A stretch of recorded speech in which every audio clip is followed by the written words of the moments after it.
Ever catch yourself dreaming about, living somewhere else, outside the U.S., maybe somewhere with constant sun or just lower bills, a totally different vibe? Oh, absolutely. And if you are dreaming about that, you are definitely not alone. It feels like more than just a dream these days. It really is.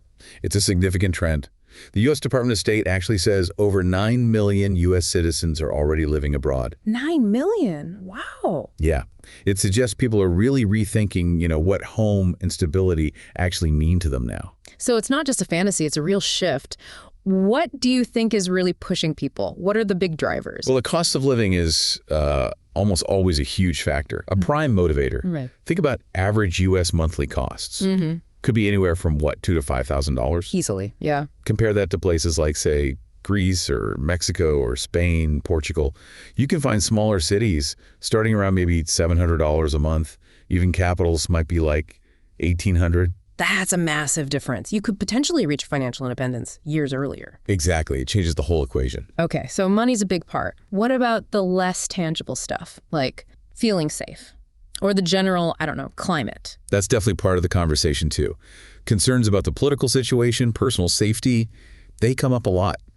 Look at the Global Peace Index for 2024. The U.S. ranks 132nd out of 167 countries. 132nd, wow. Yeah. Compare that to Portugal, New Zealand, Canada. Yeah. They're consistently in the top 15. Big difference. It is.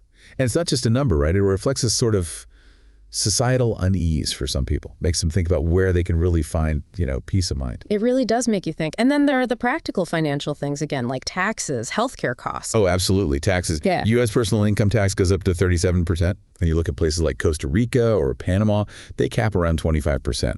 Some places like Greece even have these interesting flat tax options for certain non-EU residents. Right. Like 100,000 euros a year. Okay.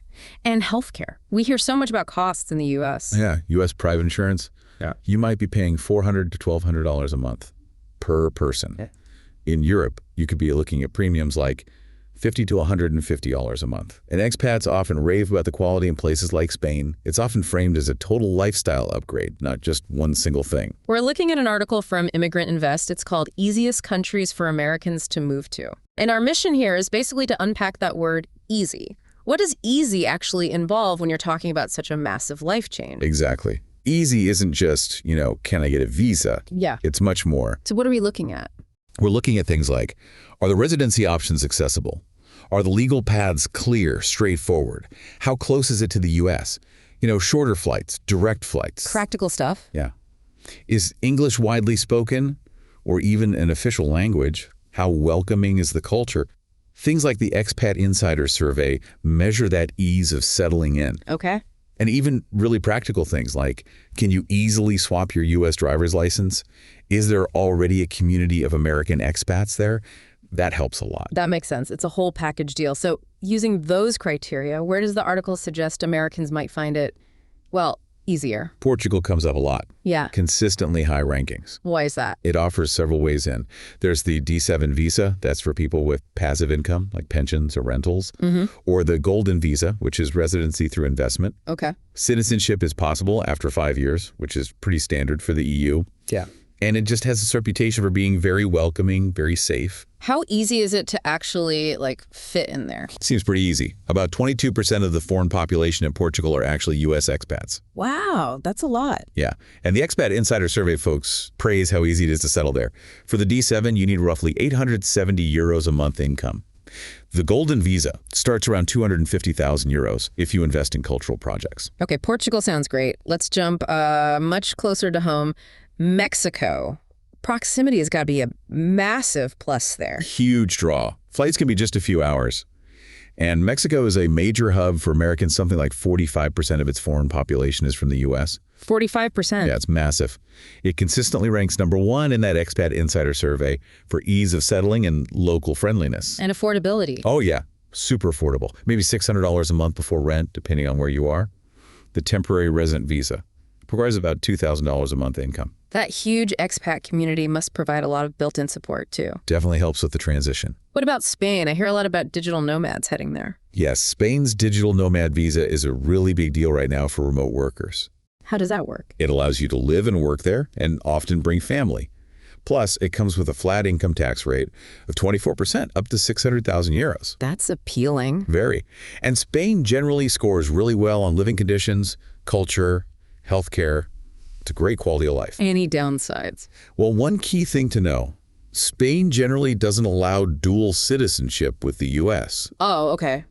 That's important. Yeah, so a lot of American expats there go for permanent residency rather than becoming full Spanish citizens so they can keep their U.S. passport. That's a critical long-term point. One more. Panama.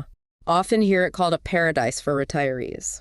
It really caters to them. The Pensionado visa is kind of a game changer. It offers indefinite residency and amazing discounts, like 50% off entertainment, 25% off utilities and flights. Wow, 50% off movies. Stuff like that, yeah. Plus, they use the U.S. dollar, so no currency exchange headaches. Convenient. Very. And they have a territorial tax system. Basically, income earned outside Panama generally isn't taxed by Panama. What do you need? Based on the source, who might these countries best suit? Okay, quick breakdown. For investors wanting EU residency, maybe a faster track, Portugal looks really strong. Digital nomads looking for culture, good remote work setups. Portugal again and Spain are great options.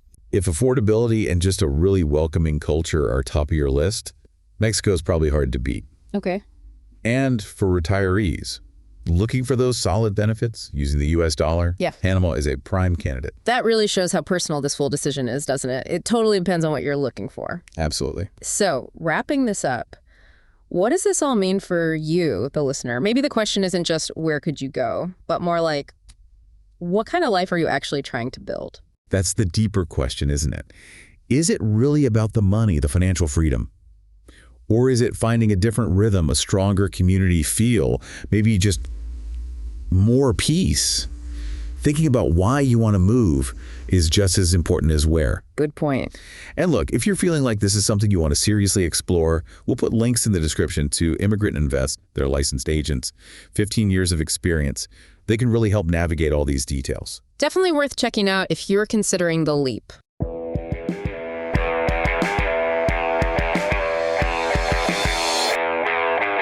You are listening to Passport Talks, a podcast on how to become a true cosmopolitan, how to travel the world without visas, create a safe haven for your family, and access top-notch education and healthcare with a second passport or residency.